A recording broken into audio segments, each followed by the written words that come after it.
Salam müəllimlər. 2026-cı il miqə sertifikasiya üçün çərçivə sənədi çıxdı kurikulumda və bilirsiniz ki, müəyyən yeniliklər oldu. Mən o yeniliklərlə sizə tanış edəcəm. Deməli müəllimlər, əvvəllər bu hissədə məzmun sahəsində nə göstərilirdi? Hüquqi savadlıq bölməsi var idi. Sonra metodiki səriştəlik, bir də ki, pedaqoji səriştəlik.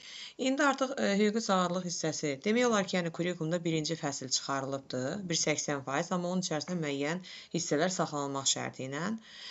Misal olaraq, orada kurikulum nədir hissəsini onu öyrənəcəyik təbii ki. Amma orada təhsil qanunu və ümumi təhsil haqqında Azərbaycan Respublikası qanunundan seçmələr hissəsi çıxarılıbdır. Hansı ki, orada təhsilin səviyyələri, pillələri, fənn kurikulumu haqqında məlumatlar verilirdi. Bundan əlavə olaraq hüquq və vəzifələr var idi. Bax, bunların hamısı çıxarılıbdır. Əlavə olaraq, demək müəllimlər, fənn kurikulumuna aid əsas terminlərin təsviri. Orada o mövzuda biz nələri keçirdik? Əsas standart, alt standart, sonra məzmun standartı, təlim nəticəsi, bir də ki, inteqrasiyalar. İnteqrasiyalar saxlanmaq şərti ilə digərləri çıxarılıbdır artıq. Bu hissədə müəllimlər çox əziyyət çəkirdi, amma o hissədə, yəni əzbərçi olan hissələr çıxarılıbdır. İnteqrasiyalar vacib olduğuna görə inteqrasiyalar saxlanılıbdır. Və burada həyatla əlaqəli tapşırıqlar, fənn daxili, fənn arası, fənn üstü görürsünüz yazda, çərçivədə. Həyatla əlaqəli tapşırıqlar zaten keçən səfərdə vardı, indi də var. Bu, misal üçün, öyrənin müəllim olaraq bunu seçməkdə, amma bunu məktəbdə necə tətbiq edib? Belə deyim də, baxın, görsünüz nə deyir? Metodiki səriştəlik və pedaqoji səriştəlik. Əsas bacarığı, yəni praktiki bacarıqlar yoxlanacaq müəllimlərdə. Yəni, istiqamət artıq budur. Konkret olaraq müəllimlərin kurikulumu necə məktəbdə tətbiq etdikləri və yaxud da edəcəkləri ilə bağlı onların bacarıqları yoxlanacaq və faktoloji biliklərə əsaslanan hissələri çıxardırlar. Əsas lazım olan hissələri, hansı ki, müəllimlər tətbiq etməlidirlər. Bax, o hissələr saxlanılır. Həyatla əlaqəli tapşırıqlar deyiləndə zaten biz elə situasiyalar yaradırdıq ki, məktəbdə bu nəzərdir, bu fənn üstü inteqrasiya sayılmırdı. Bu, yəni bu illərin mayın 30-da müəllimlərin sertifikasiyaya imtahana hazırlığı ilə əlaqədar keçirilən sınaqlarda artıq biz məlum oldu ki, fənn üstü inteqrasiyada artıq nəzər baş verən inteqrasiyaları qəbul eləmirlər. Bu fənn üstü hesab olunmur. Fənn üstü ancaq tətbiqə əsaslanan bir şey olmalı. Yəni şagird bunu həyatda tətbiq eləməlidir. Və hər bir fənn müəllimi öz fənninə aid həyatla əlaqəli bir yaradıcı tətbiq etmə tapşırıqları verməlidir şagirdlərə ki, bu artıq fənn üstü inteqrasiya olsun. Misal üçün, belə bir layihələr də var. Layihə əsaslı öyrənmə. Bax, layihə əsaslı öyrənmədə müəllimlər orada fənn üstü inteqrasiya elə bilər. Orada təkcə fənn üstü olmuyor, həm də fənlər arası, fənn daxili. Çünki həyatla əlaqəli bir problemi, bir situasiyanı həll eləməkdən ötürü şagird müxtəlif fənlərə müraciət elədiyinə görə orada fənlər arasında baş verir, eyni zamanda fənn üstü də baş verir. Bir sözlə bunu təlimlərimizdə danışacağıq. Bunlar qalıbdır zaten. Həyatla əlaqəli tapşırıqlar, fənn daxili, fənn arası, fənn üstü qaldı. 21-ci əsr kompetensiyalar. İndi qaydaq biz orada dövlət standartları vardı birinci fəsildə. Azərbaycan Respublikasında ümumi təhsilin dövlət standartları. Bax, orada nələr var idi? Pedaqoji tələblər var idi. Bir də ki, səriştələr. Hansı ki, müəllimlərin şagirdlərdə formalaşdırmalı olduğu təfəkkürlə, fəaliyyətlə və dəyərlərlə bağlı olan səriştələr mövzusu, o hissələr artıq çıxarılıbdır. Amma səriştələri öyrənməlidir müəllimlər. Niyə görə? Çünki 21-ci əsr kompetensiyalar və təlimdə formalaşdırılması. Ümumiyyətlə, bu kompetensiyaları öyrənəndə siz yəqin ki, fikir vermişsiniz. Yeni başlayan müəllimlər üçün bu zaten bir yenilik deyil. Zaten yenidən öyrənmiş olacaqlar. Amma yenidən hazırlaşan müəllimlər üçün, artıq bu kurikulumu görmüş müəllimlər üçün, onlara artıq bu yenidir. Və deyim ki, sizin səriştələri öyrənmənizə heç bir sizin üçün problem yoxdur. Niyə görə? Əksinə sizə bir yardım eləyəcək bu. Çünki kompetensiyalar mövzusu ilə səriştələrindən əlaqəlidir sanki. Yəni, orada, məsəl üçün, fəal vətəndaş mövqeyi, burada da fəal vətəndaş mövqeyi vardı, vətəndaşlıq kompetensiyası və yaxud da digər kompetensiyalarla oxşarlıq təşkil edir. İnformasiya, məsəl üçün, savadlığı hissəsi var.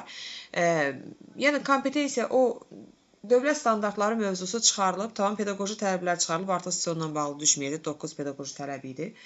Amma səriştələri öyrənmək lazımdır ki, kompetensiyalar mövzusuna sizə kömək olsun. Bir sözdən kompetensiyalar saxlanılıbdır. Belə deyim də, birləşdiriblər də sanki. Zaten onlar ayrı-ayrı keçirdi, indi birlikdə keçəcəyik. Və orada, misal üçün, nə çıxarılıbdır? Müəllimin etik davranış qaydalarına aid tələblər var idi ki, onlar çıxarılıbdır. Hansı ki, 2024-də əvvəl 2024-ün birinci yarısında o 7 etik davranış olaraq göstərilirdi. Artıq necə deyim, İkinci yarısında isə orada müəyyən dəyişiklik oldu. İnsan hüquq və azadlıqlar, qanun maraqları, şərəf və ləyaqətə, işgüzar nüfuzuna xələl gətirməmək, yəni bu kimi bir kompetensiyalar, üzr istəyirəm, etik davranış kodeksi daxil edildi və konfidensiallıq kodeksi də ümumiyyətcə çıxarılaraq həminki o yeni yaradılmış kodeksin daxilinə daxil edilmişdi. Və orada peşəkarlıq və fərdi məsuliyyət etik davranış kodeksi də çıxarılmışdı. Vicdanlıqla zaten eynilik təşkil edir. Yəni bu təkrar ehtiyac yox idi ona. Ona görə də onu çıxarmışdılar. Yenilənmişdi bir sözlə. Amma bu illəri biz görürük ki, artıq o tamamilə çərçivədən belə çıxarıldı. Sonra təfəkkürün növlərinə gəlirik. Təfəkkürün növlərindən biz onsuz da gördük ki, məntiqi, tənqidi, yaradıcı təfəkkür var, düzdürmü? Və məntiqi təfəkkürün daxilində 10 düz, 7 səhv düşünmə var. Yəni məntiq xətaları 7-dir, onda düz düşünmə var, düz mühakimə var. Onların içərisində biz analitik düşünməni görürdük, düzdürmü? Amma indi bizə təfəkkür növləri olaraq neyləri göstərirlər? Məntiqi, tənqidi, yaradıcı. Sonra abstrakt düşünmək. Bu abstrakt düşünmək biz zaten bunları harda öyrənirdik? Benjamin üzr istəyirəm. Demək,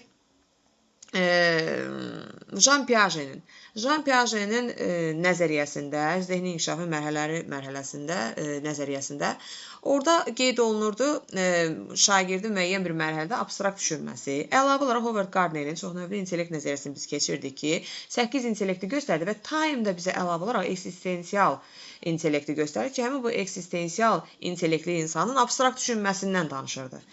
Bax, bu abstrakt düşünmə, zaten biz onları keçmişdik. Hərəsinin ayrı-ayrı mövzuların içərisində keçmişdik, amma artıq bizə bunu təfəkkür növü olaraq təqdim edirlər. Analitik düşünmə var idi, məntiqi təfəkkürün içərisində zaten təhlil deməkdir. Praktiki və produktiv artıq bu bir yenilikdir. Produktiv isə bir həyatı bir bacarıq kimi biz öyrənirdik, zaten müəllimlər öyrədirdik, amma artıq produktivlik bir məhsuldar, yəni çalışma, produktivlik bir təfəkkür növü olaraq bizə təqdim olunur ki, biz bunu öyrənəcəyik. Yəni elə bir böyük bir dəyişiklik yoxdur. Zaten bunlar bir hissə müəyyən bir mövzuların içərisində keçmişdik. Sadəcə olan yeniliklər ümumiləşdiriblər. Metakognitiv bacarıqların formalaşdırılması metodikası və bu var idi, bilik və fəaliyyət növləri. İndi çox müəllimlər deyir ki, Bloom idrak taksonomiyasının adını çəkiblər, amma emosional affektiv yaxud digər adı onu ünsiyyət edik, ünsiyyət kimi o çıxarılıb, yəni dəyişiklik, onu salınırlar, neçə il bundan qabaq ilə salınırdı. Yəni onu hazırda siz, necə deyim, idrak taksonomiyasından sonra hansını öyrənirdik? Emosional affektiv, bir də ki, psixomotor, düzdürmü? İndi burada onun adı xüsusi olaraq qeyd olunmaz da, amma ondan yuxarı baxın, bilik və fəaliyyətin növləri. Bu məzmun standartı 2 hissəyə bölünür də, bilik və fəaliyyətin növlərinə, fəaliyyətə bölünür. Biliyin 4 növü vardır, fəaliyyətin 3 növü vardır. Fəaliyyət hansı vardır? İdrak taksonomiyası, emosional affektiv taksonomiya, bir də psixomotor taksonomiyası, düzdürmü? Və tapşırıqda tətbiqi.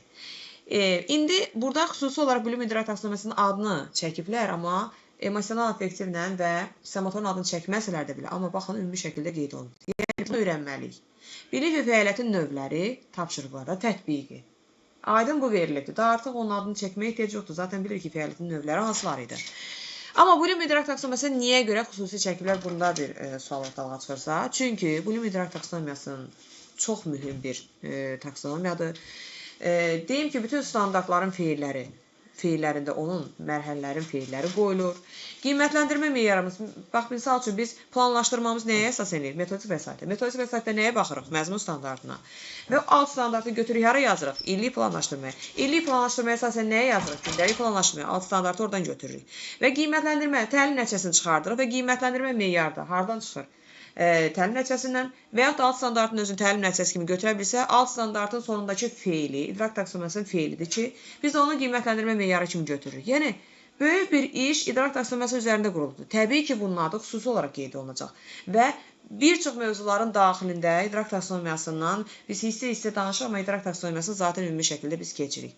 Bilmirəm, fikrimi sizə izah edə bildim mi? Yəni, idrak taksonomiyası affektiv və psixomotor taksonomiyadan daha çox əhəmiyyətli olduğuna görə, digərlər də əhəmiyyətli öyrənməliyik, amma idrak taksonomiyası alt standartın, ümumiyyətlə standartların müəyyən olunmasında, standartların qurulmasında, qiymətləndirmənin aparılmasında böyük rol oynayır.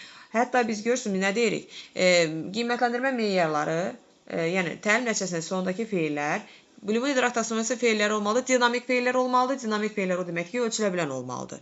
Statik feillər olmamalıdır. Bilir, görür, yazır. Yəni belə olmamalıdır. Müəyyən edir, qruplaşdırır, ümumiləşdirir, dəyərləndirir, təhlil edir, dizayn edir. Bax bu kimi. Yəni idrak taksonomiyası müxtəlif feillərin, mərhələlərin feilləri olmalıdır ki, oradan artıq biz aydın olmalıdır ki, şagirdlərdə məntiqi, tənqidi, yararsız təfəkkürü inkişaf elətdirir və yaxud da idrak taksonomiyasında hafizəni, anlamanı, tətbiq, təhlil, dəyərlənmə, yaratma mərhələsini formalaşdırır. Həmin ona görə biz müəyyənləşdiririk ki, şagirddə bu günlərin təlim nəticəsi, yəni günün sonunda, belə deyim, 45 dəqiqənin sonunda şagirdlər hansına çatmalıdır? Anlamaya mı çatmalıdır? Təfəkkürün hansı növ formalaşmalıdır onda? O qruplaşdırmağı mı öyrənməlidir? Dəyərləndirməyi mi öyrənməlidir? Dəyərləndirməkdə şagird öz fikrini, öz mühakiməsini irəli sürəcək, müzakirə təşkil olunacaq və şagird sonda, yəni bunda artıq baxaq görək bu dəyərləndirmə bacarığı formalaşdımı?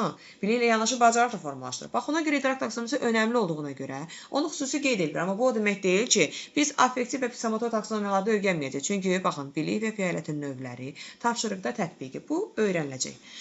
Səriştə əsaslı tapşırıqların hazırlanması. Bu artıq yeni bir məlumatdır, əlavə olunubdur. Müəllimlər bunu öyrənəcək. Doktor Norman Webb'in dərin bilik nəzəriyyəsi, dərin biliyin səviyyələri nəzəriyyəsidir bu. Yeni əlavə olunub. Təlimin forma və modelləri. Bu təlim formaları hansı ki biz necə deyim, sinxron, asinxron, hibrid, bu kimi növlər və yaxud da qarışıq tədris bunları keçirdi və modellər də təlim modelləri. Birbaşa təlim, layihə əsaslı təlim, PBL-dir, oyun əsaslı, problem əsaslı, araşdırma əsaslı bunlar. Bunlar da ki artıq var idi, yeni də var. Təlimin strategiya və texnikaları, analitik strategiyalar, əməkdaşı və kommunikasiya strategiyaları, refleksiya strategiyaları, bunlar artıq müəyyən bir, necə deyim, bunu da aydınlaşdırma gətirə bilər ki, yəni üsullardır, üsullar olduğu kimi qalıbdır. Amma burada bir dənə əlavə üsul əlavə olunubdur. Bu da hansıdır? SWOT analizi. SWOT analizidir. Bu yenilikdir artıq üsul olaraq. Digərlər olduğu kimi qalıb. İlli və gündəlik planlaşdırma olduğu kimi qalıbdır.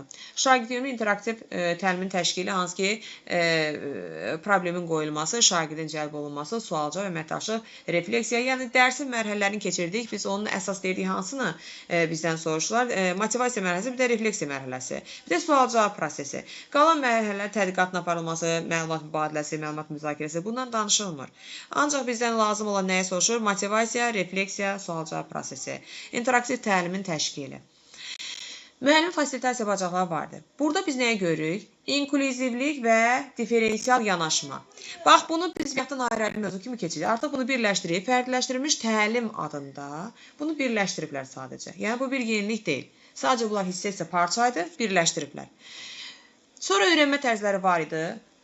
VAKO nəzəriyyəsi, VAKO, yəni abreviaturası, hansı ki bu var idi. Təlimdə rəqəmsal vasitələr və süni intellekt, bu artıq bir yenilikdir müəllimlər. Google'dur, Classroom'dur, Kahoot'dur, Quiziz'dir, ChatGPT'dir, Canva for Education, hansı ki bu lazımdır müəllimlər üçün. Çox gözəl də bir proqramdır ki, bundan istifadə etməyə bacarmalıdır müəllimlər. Bu çox gözəldir. Bu yenilikdir yəni. Tədrisdə dizayn düşüncəsi. Bax, bu mövzu da yenilikdir. Basic thinking. Demək, nə oldu? Bu bir yeniliyimiz oldu. Sonra qiymətləndirmə olduğu kimi qaldı. Qiymətləndirmə necə var isə, məktəb daxili və yaxud da milli və beynəlxalq qiymətləndirməmiz, yəni bunlar olduğu kimi qaldı. Pedaqoji səriştəliyə gəldik. Təhsildə müasir pedaqoji yanaşmalar, əməkdaşlığa əsaslanan konstruktiv, reflektiv, adaptiv. Bax, bu bir yenilikdir. Adaptiv, konstruktiv, reflektiv. Burada bir yenilik oldu. Sonra şəxsiyyətin formalaşdırılmasına və inkişafında məktəb və mənbu var idi. Sonra Gardner'dir, Piaget, Vygotsky, Dweck, Kohlberg, Gagne, Goleman, sonra Jung, Bandura, bunlar var idi. Əlavə olunub, amma burada 2 dənə nəzəriyyə. Brunner'in kognitiv öyrənmə nəzəriyyəsi, tədqiqat əsaslı öyrənmə nəzəriyyəsi və Rogers'in şəxsiyyət yönümlü yanaşma. Bax, bunlar 2 dənə nəzəriyyə əlavə olundu artıq. İki yeni nəzəriyyəmiz var müəllimlər öyrənəcəyimiz. Sonra da sinifdə təhlükəsiz psixososial mühitin qurulması. Sosial məsələ öyrənmə zaten vardı.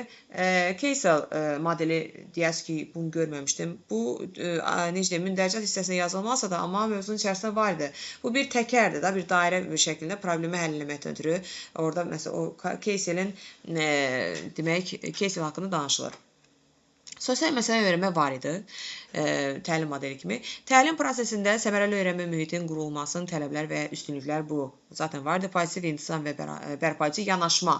Bax, bu yenidir. Pozitiv intisam və bərpacı yanaşma. Sonra sinifin idarəsi, mexanizmi və strategiyaları, buzquranlar bu vardı. Müəllim, şagird və müəllim-valideyn münasibətlər var idi. Şagird davranışı idarə olunması var idi. Qıslama bu illikdəki zaten yeni bir mövzudur. Bir neçə illik artıq daxil oldu proqrama çərçivəyə və bu var idi. Yeniliklərimizlə müəllimlə sizi tanış elədim. Ətraflı olaraq haqqında məlumatlar verdim. Ümid edirəm ki, sizin üçün aydın oldu. Dərslərimizə qoşulmaqdan ötürü müəllimlər, necə deyim, qeydiyyatdan keçə bilərsiniz. Mənim qruplarıma qeydiyyatdan əvvəlcədən qeydiyyat gedir. Çünki dərs gedə-gedə mən artıq o qrupa müəllim götürə bilmirəm. Çünki mən müəllimlərlə başlayanda sıfırdan başlayıram, lap başdan başlayıram və birbaşa təlim və diferensial təlim modelləri tətbiq edirəm. Həftədə 2 dəfə 2 saat edirəm. Mövzu sınaqlar və ümumi sınaqlar olur. Birbaşa təlim modelinə əsasən test-test təkrarlarımız olur və ümumi təkrarlarımız olur. İstəyən müəllimlər buyurub müraciət eləyə bilərlər. 055 358 7101 WhatsApp nömrəmi və digər WhatsApp nömrəm 055 890 308 39 WhatsApp nömrəmə yazaraq müraciət eləyə bilərsiniz. Buyurun müəllimlər.